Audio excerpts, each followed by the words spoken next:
Orang mungkin tidak lagi menggunakan tentera untuk menyerang sesebuah negara. Orang mungkin tidak perlu lagi menurunkan tentera melalui udara untuk menyerang sesebuah wilayah. Tapi, orang menggunakan cuaca untuk menyerang sesebuah negara.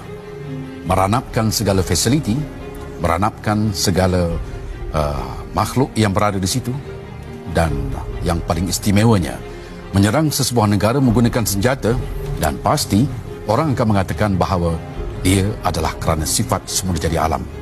Namun benarkah tsunami yang menghantam Aceh dan benarkah tsunami yang menghantam Jepun merupakan satu perkara yang berlaku dalam semula jadi cuaca, ataupun ianya adalah berpunca satu perlakuan yang dilakukan oleh satu teknologi yang dinamakan sebagai HARPS.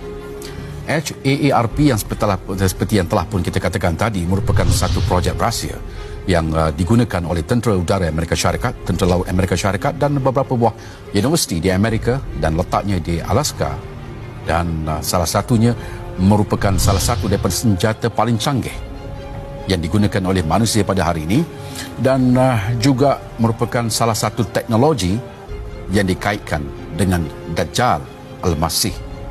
Dajjal yang sebenar belum keluar, tapi kejahatan yang berlaku pada hari ini adalah petunjuk ajaran yang dilakukan oleh Dajjal dengan kelompok pemuja Dajjal. HAARP bermaksud High Frequency Active Auroral Research Program. HARP, HAARP memanfaatkan lapisan ke-6, iaitu ionosfera, dengan menembak gelombang elektromagnetik tertentu ke ionosfera, maka ia melahirkan suatu perubahan di lapisan ionosfera itu.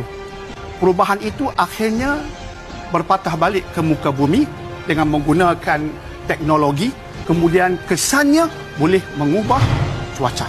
Wah, ini menakutkan. Boleh mengubah cuaca. Sebab itu, ketika HARP diwujudkan, termasuk di Alaska yang Tuan Haji sebutkan tadi, ada kebimbangan dari pihak saintis, dan di tahap malah European Union menimbulkan rasa bimbang. Kebimbangan itu disebabkan mereka merasakan ia boleh disalahgunakan. Jadi sudah pasti Amerika menafikan. Amerika menafikan bahawa disalahgunakan. Mereka hanya mengatakan ia digunakan untuk mengkaji cuaca, dan dia juga digunakan untuk memudahkan sistem komunikasi. That's all, kata Amerika.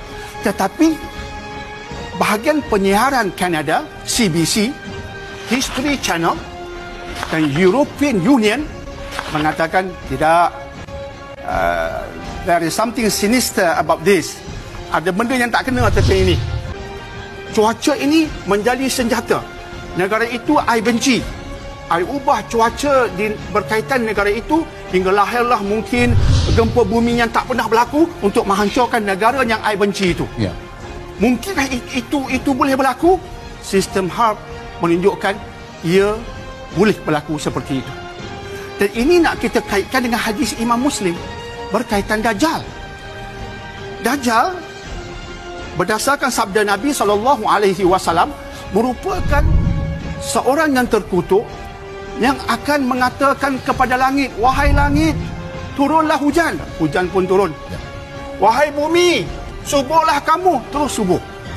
Sehingga ada ulama mengatakan, buat kerja seperti kerja Tuhan. Buat kerja seperti kerja Tuhan. Mengarahkan langit. Langit ikut saja perintah Dajjal dengan menurunkan hujan. Tapi hari ini kita sudah boleh memahami bahawa sabda itu ada sesuatu yang tersirat di sebaliknya. Sebagaimana yang pernah ditulis oleh seorang tokoh dari Austria yang memeluk Islam. Nama Islamnya Muhammad Asad. Muhammad Asad ini pernah bertemu ulama, pergi ke Mekah, Saudi Arabia, berbincang dengan ulama, kemudian menghasilkan beberapa buah buku. Salah satu tulisannya bertajuk Road to Mecca.